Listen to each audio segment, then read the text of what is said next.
I-picture na kumakalat, ang gaganda ng mga damit ninyo, kaya akala namin a-attend kayo dun sa zona eh. Hindi, ang damit ko nga yung mga punit-punit, puro mga retaso yon.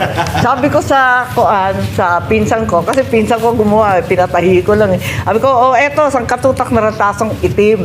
Ibuo mo yan, gawin mo ang palda, at saka yung bulok na barong.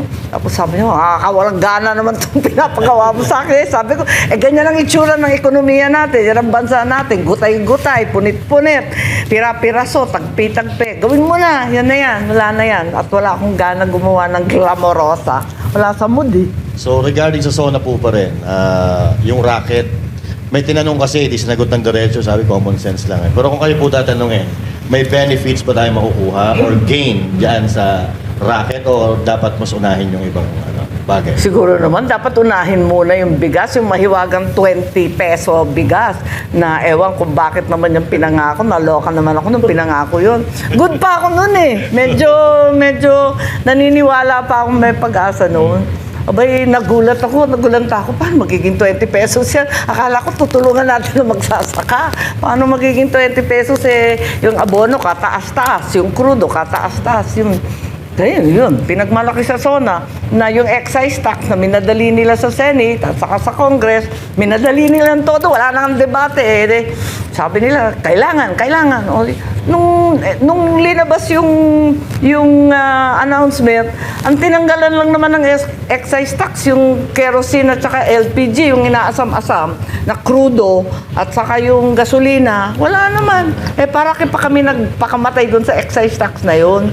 Sana, kahit bawasan yung excise tax, kahit mga lahati man lang, at pati na rin yung VAT, dapat tanggalin na rin para sa mga minimum consumers. Ang taas na naman eh.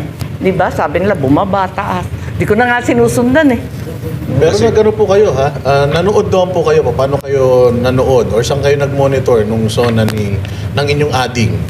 Natetense kasi ako pag nagsasalita ang kapatid ko, na-stress ako.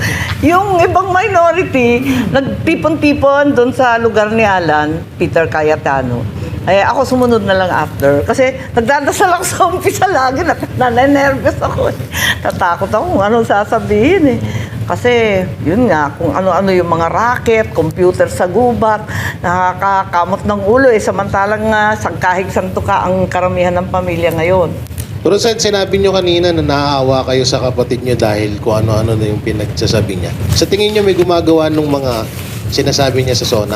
Oo, matinik naman yun eh. Marunong Sino naman kaya? yun. Ewan, maraming wibulong dun eh, di ba? Pero siya ang gumawa at naniniwala kayo siya ang gumawa ng kanyang speech. Oo naman. Pero sana mas fact-based at saka yung state of the nation. Alam naman ng tao kung anong kalagayan ng buhay nila, no? Sana medyo dikit sa nangyayari sa araw-araw sa bawat pamilya. Isa pang malaking pasabog nung sa zona na yon ay pasabog, yung kakasuhan daw ang inyong pinsan. Hindi daw siya presidente ng Oo. inyong pamilya. Yan. Oo nga, Ano oo ang nga. palagay po ninyo doon? Ewan ko, asa na yung pasabog? Tagal naman natin naghihintay, tapos na yung New Year, tapos na yung Pasko, di ba? Pasko dapat. Ano ba yun? Kung pasabog ba yun?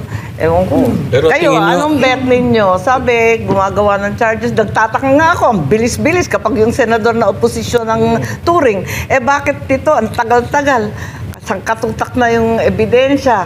Kaya dami-dami na ng mga testigo. Ano pang inaantay? Parang yung sinabi niya rin yan dati, madam, naaalala ko na sinabihan niya si BBM na pangalanan mo na kung sino yung mga yan. Noon pa yon yung goods pa kayo eh. Asan na yung Hanggang ngayon, wala pa rin. pasabog? Pero sa tingin Ni nyo, Sen, Quitis, ni Posporo. matutuloy kaya yan? Makukulong kaya si dating speaker? Oo, parang hindi ako maniwala eh. Kasi yun nga, yung sabi na wala, kakasuhan daw. Ang binabanggit naman ng mga kaso, puro bailable. Tapos may bulong pa na may order daw sa DOJ na tagal-tagalan ng konti ang preliminary investigation hanggang 2028. Kaya yun, Nako po, ano ba yan? Pero, Senator, ang daming kinabahan na dating speaker kasi walang pinangalanan. Ayun na Ang nga. sabi lang ng presidente natin, dating speaker. Oo. Pero hindi niya in-specify kung sinong speaker. Ang daming dating speaker. Buhay pa man yung karamihan. Si Sunny Belmonte. Ayun. Nandiyan pa Nandun. sila, Nandun sila. nandiyan pa sila Alan Lord Velasco, si Alvarez, si Cayetano na ngayon ay Pero ano wala rin. naman nagduda kung sino. So, Diba? talagang ang tinutumbok nito yung inyong pinsan. Parang ganun na nga. Tapos yung mga congressman, nagpalakpakan. Nagpumalakpak ba sila doon sa part na yun? Tayuan, di ba? Palakpakan. Ay, paano na yung salamat kay Speaker na nagsasalita? Ewan ko, mga resolution of the EC, di ba? Naku po, Ewan, ganyan talaga, utos ng pangangailangan. Mhm. Wala rin kaso sa awa ng Diyos. At ang nadali, itong mga senador na malayo naman sa kusina, kung tutuusin, kasi sila naman ang gumagawa sa Mahiwagang Bycam. Eto pa nakakapagtaka sa SONA. Ang SONA, dapat bibigay sa iyo, yung 5 libro yun naabangan namin 5. May yung budget, tapos yung expenditures, tapos yung budget message, tapos yung listahan ng mga yung mga plantilla. 5 yun 5 na books. At least yung malalaki, yung 2 malaki. Wala nga Sabi ko, ano ba nangyayari? Anong klaseng SONA yan? Yung pinakamahalaga, yung budget, wala doon. Nagtataka ngayon ako, bakit ganun ka-delayed? Sabi, baka sa kahulihan ng Agosto.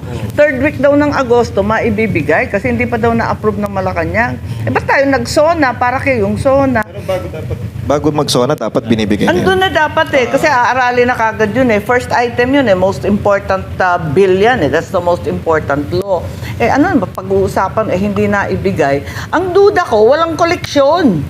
Kasi talagang bulok nga yung negosyo. Ayan, napakatumal ng negosyo. Puros biyahe na lang yung mga Taipan.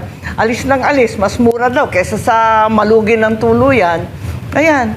Kaya nga wala yung budget Sabi ko nga, ano ba ito? Ba't tayo nagsonang walang bit-bit? Ito pa, Senator Amy, isa to sa pinakamatinding nabanggit ng inyong ading. Hindi raw siya ang pangulo ng inyong pamilya, hindi siya ang pangulo ng mga kaibigan, kundi pangulo siya ng taong bayan. Oo naman. Sino ba talagang pangulo ng inyong pamilya? At anong masasabi niyo doon? Kung nga maintindihan bakit pa sinasabi yun? Siyempre, totoo yun. Kung kakasuhan yung isang tao, ituloy mo na. Wala nang pananakot, wala nang paandar. Alam mo yun?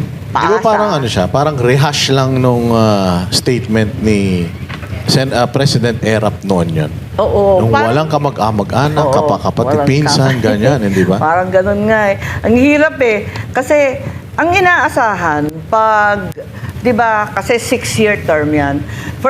First term, syempre, sasabihin mo, maraming salamat sa nahalala ko. Tapos yung second year ng SONA, ilalatag mo, eto yung mga priority, ito yung nagawa natin, ito yung mga quick wins natin, nagawa naman natin.